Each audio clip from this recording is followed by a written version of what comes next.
Yeah, so think of it this way. When you compare two different populations, one who's employed, one who is not, there are significant differences. And obviously, financial, economic, social, we talked a little bit about emotional differences and psychological or psychiatric illness, much more prevalent in the workless population.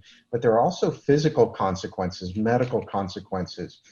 We know that the unemployed or workless population has an increased risk of poor health, roughly about 2 to 3-fold increase in risk of conditions like respiratory infections, one that we're dealing with right now, but also things like lung cancer and heart disease.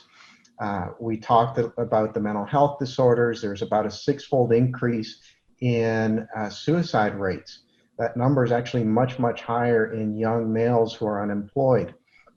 And there's increased risk of substance abuse, of alcohol abuse. We have a shortened life expectancy if we belong to that workless population.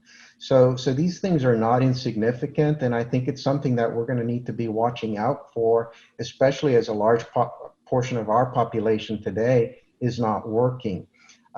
There was a study a few years ago that compared the physical consequences of worklessness to smoking. And it would take a 10 pack per day smoking habit to equal the risk, the medical risk of worklessness. So it's significant. And it's something that I think we need to pay more attention to.